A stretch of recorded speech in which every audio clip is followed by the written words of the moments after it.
Hey guys, this is Honey, the fairy godmother of structure, and welcome to my channel again. And today we are going to be discussing 7 tips that you need to keep in mind when you're trying to create and establish your brand on social media platforms. These steps are going to be surely to help you get and keep yourself aligned. So stay tuned.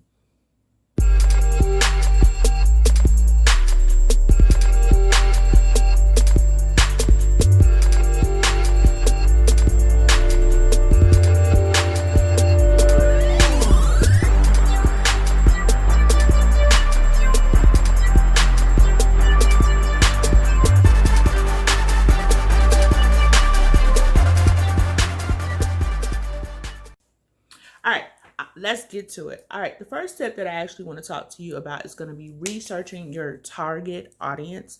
A lot of times, I think when we get our brand and things started, we want to determine what are we doing here. I mean, like, let's face it, everyone these days is hitting the record button on YouTube, but have they really done the research to figure out who they are talking to and why?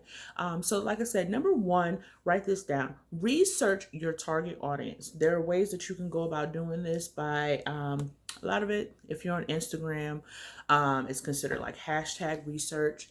You'll want to just kind of see who's following those hashtags. Look at the things that are actually triggered by what you have to offer. So if your brand, like me, I'm a business coach, business mentor. So I'm always looking up things like business tips, women in business, things that contribute to our success.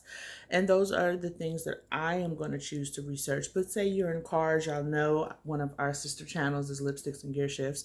That's actually dealing with, we love Mopars, anything that goes fast. So y'all should know that by now.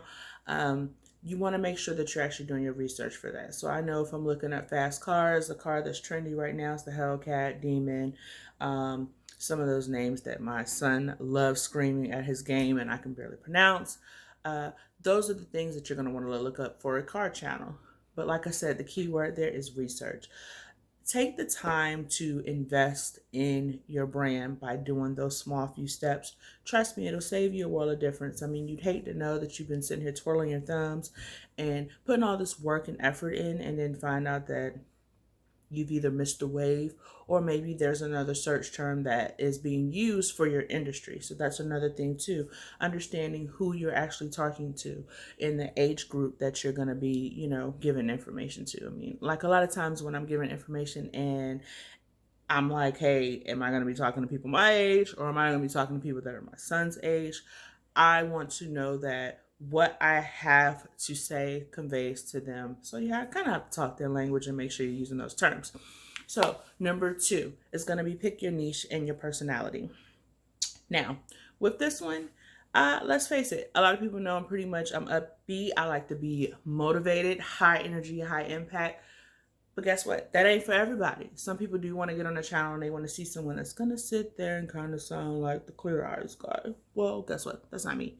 So you want to make sure that you know how you're going to come across. You want to make sure that a lot of your videos, when people actually are following you, they want to know, okay, when I watch her video, I know she's probably going to be talking a little fast. So I'm going to try to slow it down just a tad, but not much. But they want to know that, hey, they're getting a lot of information, but guess what? They're prepared because what did I do? I picked my personality, and you already know what to expect every time you come to my channel and you watch my videos. So you probably already have your pen ready, or you're like, let me make sure I subscribe and like this, get that bell, get that little notification, because you're probably going to want to come back and watch this later as you're going back and looking through your own social media accounts, and you're thinking about how your brand conveys, across all of your platforms.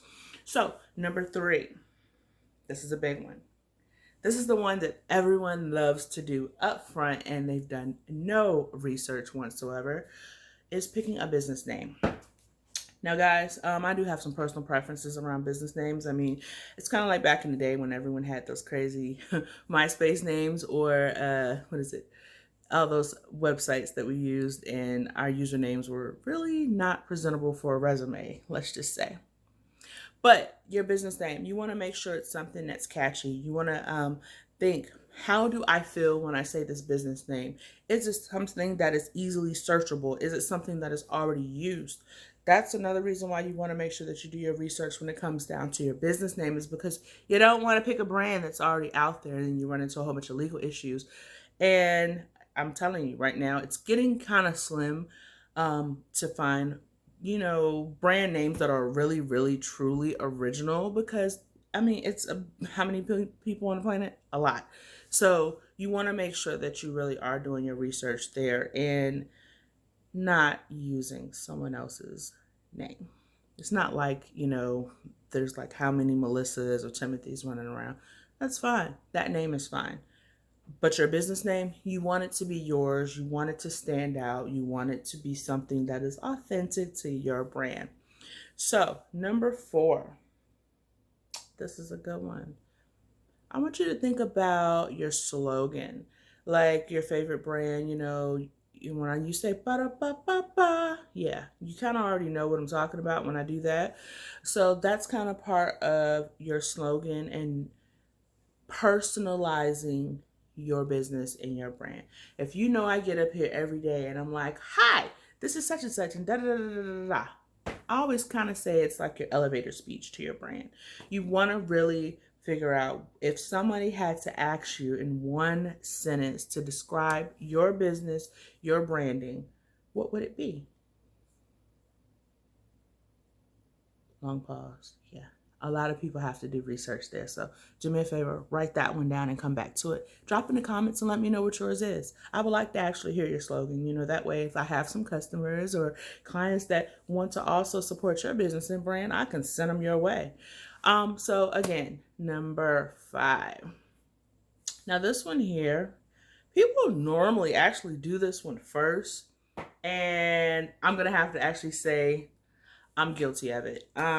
This one right here is, I want you to choose your theme, your branding, your fonts, your colors. This is actually all the fun stuff that you get to see on social media right now. Kind of over the people hopping in my inbox though, asking me to do logos. It's like, I do logos. I don't want you to do mines for me. So, it's one of those things where when you initially think of starting a business, everyone automatically thinks, "Oh my gosh, I need to hurry up and get a logo. Oh my gosh, I gotta hurry up and do this." It's like, relax. You haven't even had your first customer yet, but you got your whole business planned out. No. Worry about getting customer retention, and then this part of the game right here. Remember, this is step 5, so that means there's a few other things you need to be doing before you get here, but this one is very important. Make sure you think about the colors that you're going to choose for your brand, because you want to make sure as well, with choosing your theme, you want to make sure it's something that actually expresses how you want people to feel when they engage with you. So do think about that. Don't let that go to the wayside. So definitely put that one down. But also, when you start thinking about choosing your theme for your brand, number 6 is the big one. And I'm going to tell you why I'm going to sit here on number 6 for a while, because I do design logos. The reason why I'm going to sit on number 6 is because me and my husband, we also do t-shirts. And I'm going to tell you right now, it's very important when you do number 5 and number 6, because they're kind of going to work hand in hand. Please, by all means, think about where your branding is going to go.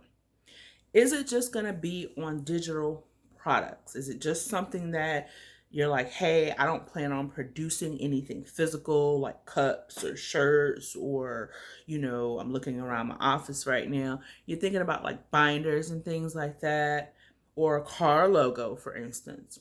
You want to know where your branding is going to go, because that is going to determine what kind of logo and branding you actually decide on, even down to the color scheme. And what reason why I'm telling you this is because, let me actually make this a little more transparent. I actually have our branded shirt here. So yeah, I'm branding a little bit right now, but I'm going to tell you why. This shirt right here is actually our logo, but it actually has both of our logos on it.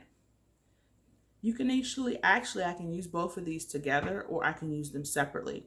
This is the words. This could be logo number 2. This actually altogether can be logo number 1.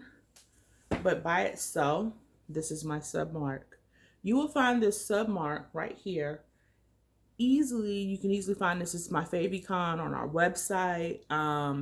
It's actually used, you can use it on some of the cups and things that we have. But the reason I wanted to actually show you this when I'm talking about logos is not only to self-promote myself, guys. I know some are like, oh, she's promoting the crap out of her brand. Who else is going to do it? No one.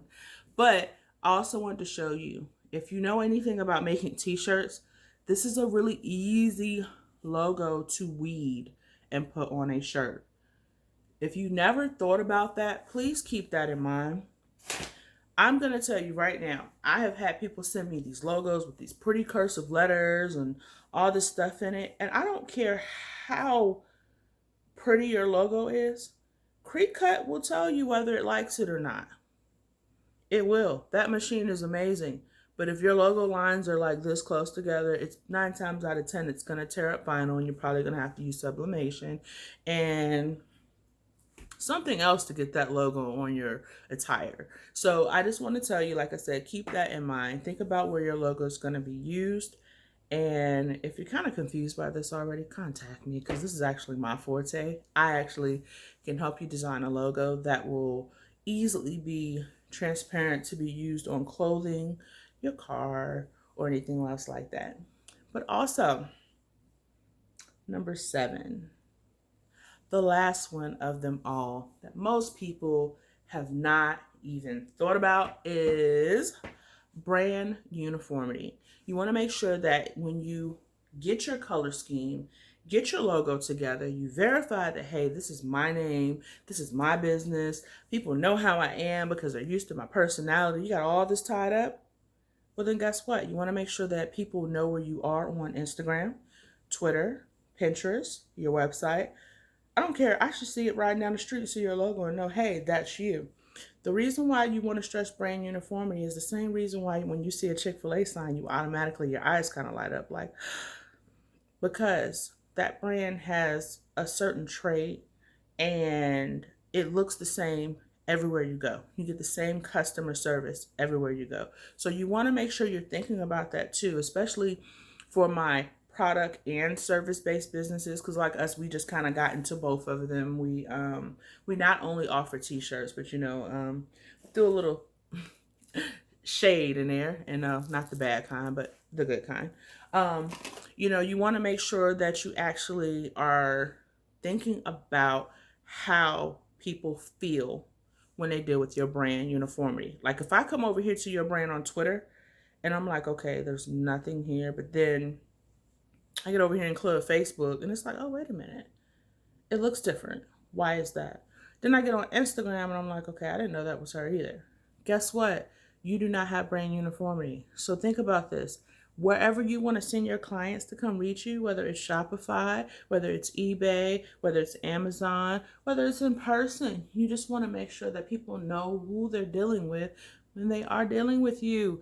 I'm telling you right now, it's another way to link your coinage together, because when people see that, it's like they know it took time that you invested back in your business and your brand. So I'm going to go through and recap these, and then I'm going to leave y'all alone. The first one is actually researching your target audience. The second one is going to be to make sure you pick your niche and your personality. That way people know what to expect when they're dealing with you. The third one is going to make sure that you do your research and get your business name. Fourth one is going to be write your slogan. People shouldn't kind of know, like, okay, when I come over here, I think organization, I think motivation, I think this girl's going to show me how to secure that bag. Also, you want to make sure that you choose your theme, and choose your theme carefully, because it needs to portray who you are, what you have to offer. Number 6, get your logo together. And if you don't want to design it yourself, holla at your girl. And 7, brand uniformity. Just match across your brands. Duh, it ain't that hard. It's pretty simple. And if not, get with someone like me who can help make it a breeze. So again, y'all, this is your girl, Honey, the fairy godmother of structure. I want to be signing out. So, Thank you for watching. And don't forget to subscribe, like, comment, and share. All right, y'all. I'm out.